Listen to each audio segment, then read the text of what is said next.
2:41 a.m. Early winter darkness hangs over the eastern bank of the Dnipro River. The temperature is below freezing. The water moves slowly, deceptively calm. On the shoreline, Ukrainian assault teams crouch beside inflatable boats, engines muted, radios wrapped in tape to stop the telltale crackle of static. This is not a large offensive. No tanks, no air cover, no spectacle. It is a calculated risk.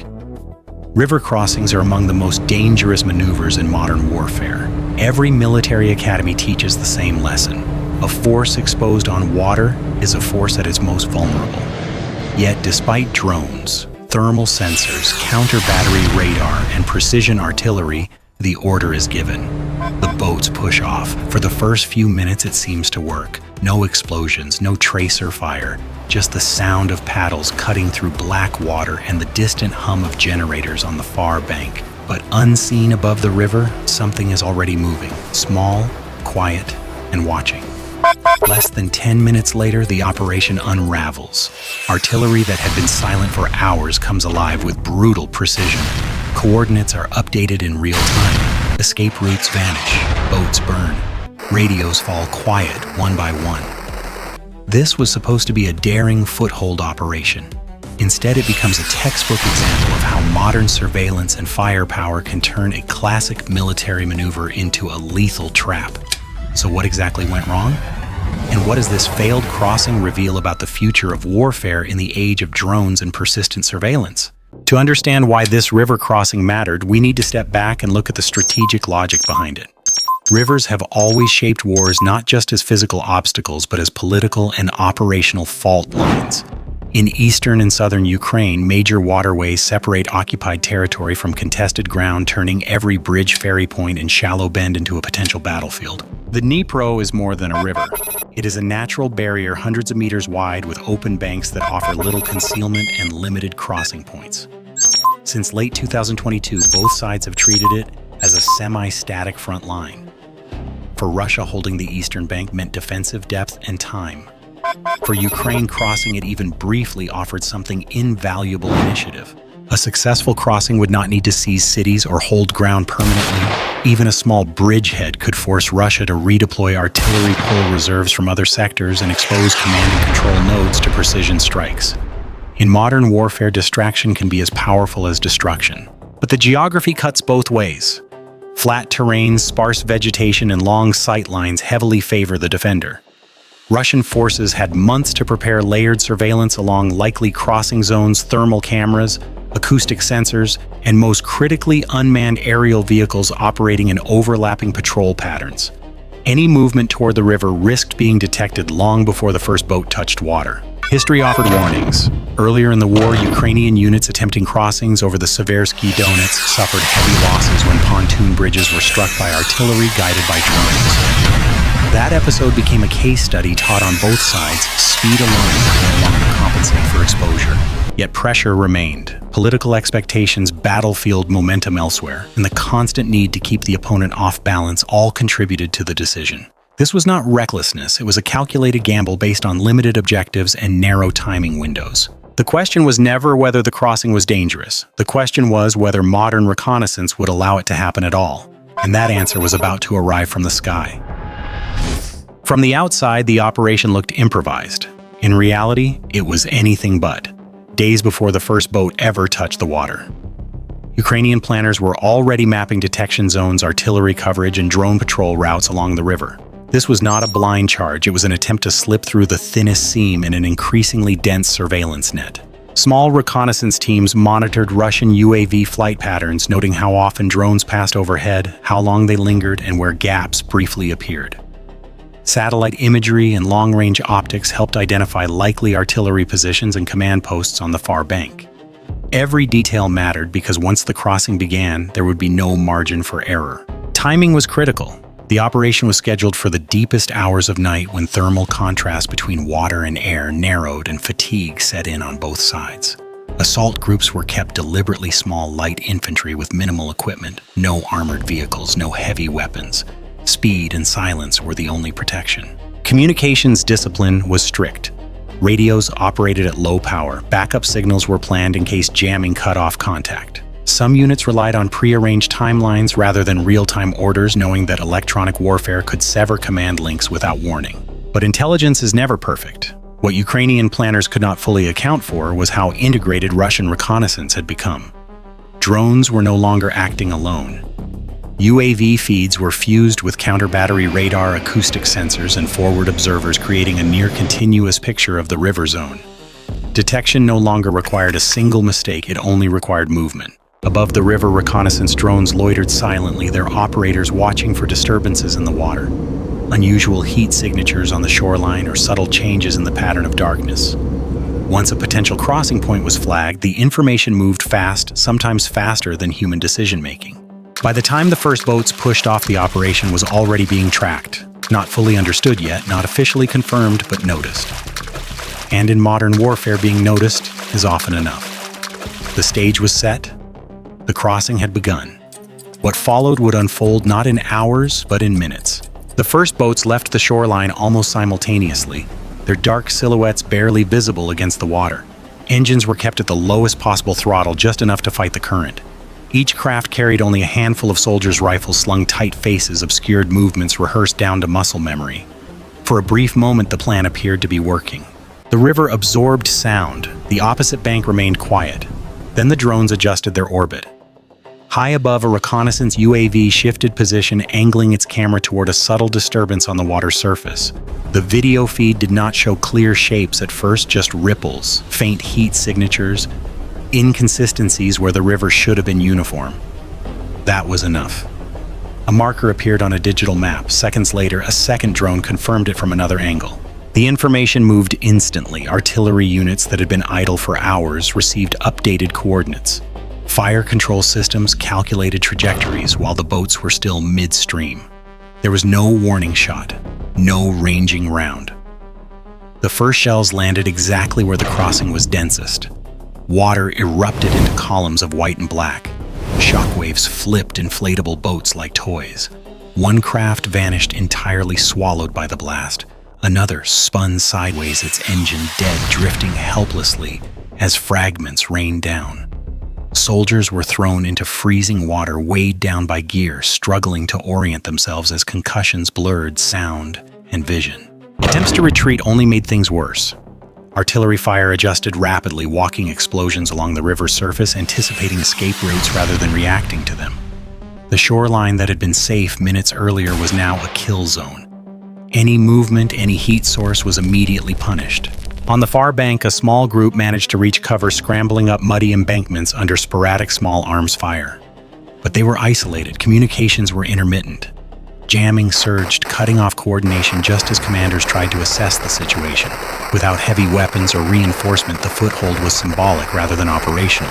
Above it all, drones continued to circle. Some provided targeting data, others recorded everything. Within minutes, the operation had shifted from insertion to survival. Orders became fragmented. Some units were told to hold. Others received nothing at all. Individual soldiers made their own decisions, hide, swim, run, or freeze, while artillery continued to fall with unnerving accuracy. By the time the shelling slowed, the river was littered with debris, burned fabric, broken engines, floating equipment with no one attached to it. The assault had not failed because of poor discipline or lack of courage. It failed because exposure on the water, once detected, left no room to recover. The window for success had closed before most of the force even realized it had opened, and now the defenders were already adapting for the next attempt. From the defenders' perspective, the response was not improvised, it was procedural. Once the crossing attempt was confirmed, Russian forces shifted seamlessly from observation to suppression. The objective was not merely to repel the assault, but to prevent any possibility of regrouping or reinforcement. Counter-battery radars remained on standby, scanning for Ukrainian artillery that might attempt to cover the withdrawal. When no immediate threat materialized, the focus stayed on the river itself. Fire missions were staggered, alternating between high-explosive shells and airburst munitions designed to maximize disruption rather than destruction. The goal was saturation, forcing chaos, disorientation, and fear. Electronic warfare units intensified jamming along the riverbank. Communications degraded further, isolating small groups and preventing real-time coordination. Any attempt to establish a coherent defensive perimeter on the far bank collapsed under this pressure. Without secure links, even disciplined units were reduced to reacting locally rather than operating as a force. Small drones moved lower closer, confirming damage and identifying survivors. This feedback loop drone detection artillery adjustment confirmation repeat compressed decision cycles to minutes, sometimes seconds. It was a textbook example of modern kill chain efficiency. Notably, there was no rush to counterattack across the river. The defenders did not need to. Geography and firepower did the work for them. By holding position and letting surveillance and artillery dominate the crossing zone, they turned the river itself into a weapon. By dawn, the area was quiet again, but it was a different kind of quiet, one shaped by data sensors and pre-planned responses. The message was clear: any future crossing attempt would face the same fate unless the underlying balance between concealment and detection could somehow be reversed. At its core, the failure of the river crossing was not about bravery planning or even timing. It was about physics, sensors, and the unforgiving logic of modern surveillance warfare. In today's battle, space exposure is often detected faster than it can be corrected, and nowhere is exposure greater than on open water. The first vulnerability was visibility. Even at night, rivers behave differently from land.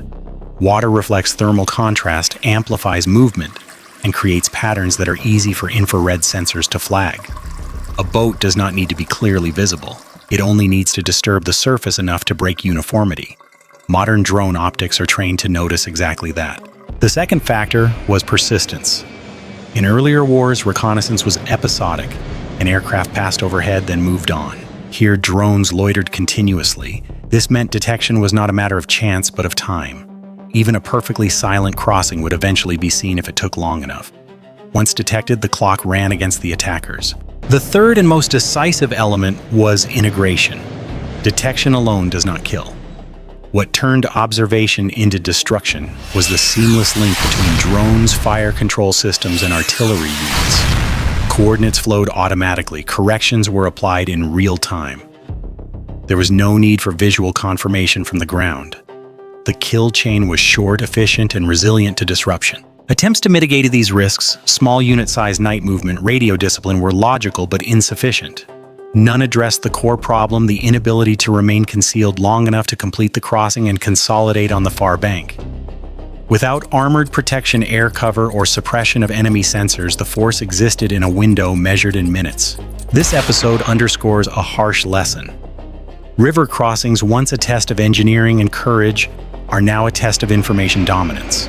If one side controls the airspace with drones and can translate observation into fire faster than the other side can move, the maneuver becomes almost untenable. Unless future operations can blind sensors, disrupt data links, or overwhelm defenses through scale or deception, rivers will remain not pathways but trap. Tactically, the failed crossing changed little on the map. No towns shifted hands, no front lines collapsed. But strategically, its impact reached far beyond the riverbank. This was not just a setback, it was a signal. For Ukrainian planners, the operation reinforced a painful reality. Localized bravery and precision planning cannot compensate for a persistent surveillance disadvantage. The lesson was not that river crossings are impossible, but that they now require conditions far more demanding than in past wars. Temporary air denial, sensor suppression, or overwhelming deception. Without those, even limited objectives become prohibitively costly. For Russian forces, the event validated an approach that prioritizes reconnaissance over maneuver. Instead of massed counterattacks, they relied on drones, artillery coordination, and patience. The success of that model encourages further investment in layered sensing and automated fire control, reinforcing a defensive posture that trades territory for time and attrition. Beyond the immediate battlefield, the implications are broader. Militaries around the world have studied river crossings for decades as complex but solvable engineering problems. This episode reframes them as information problems. Control the sky even with inexpensive drones, and you can dominate the ground without moving an inch. It also sharpens an uncomfortable question for modern armies: how many classic maneuvers remain viable when detection is constant and response is instant? Amphibious assaults, airborne insertions, even armored breakthroughs now face the same dilemma. What happened on this river was not an anomaly, it was a preview. And that raises the final question: if surveillance has become the decisive weapon, what happens to maneuver itself? What unfolded on that stretch of river was not a failure of will or professionalism. It was a collision between 20th century maneuver and 21st century warfare. The soldiers involved executed their orders with disciplined courage and precision, but courage alone no longer determines outcomes when every movement is observed, logged, and converted into coordinates. This crossing attempt reminds us that modern battlefields are no longer defined solely by terrain. They are defined by visibility. Whoever controls the flow of information, who sees first, understands faster, and acts sooner, controls the fight. Rivers, once avenues of surprise, have become transparent corridors where concealment lasts only as long as sensors allow. The lesson extends beyond Ukraine. Armies around the world are watching closely. Expensive platforms and traditional doctrines are being tested by systems that cost a fraction of their price but deliver disproportionate effects. Drones, data links, and automated fire control are not supporting tools anymore. They are the backbone of modern defense. Yet this is not the end of maneuver warfare. It is a warning that maneuver must evolve. Future crossings will demand something far more complex than bravery and timing, electronic deception, sensor suppression, multi-domain coordination, and perhaps tactics not yet fully imagined. The river did not defeat the assault. Information did. As conflicts continue to adapt, one question remains open for every military planner and every observer of modern war. In an age where nothing stays hidden for long, how do you move it all? Bye for now.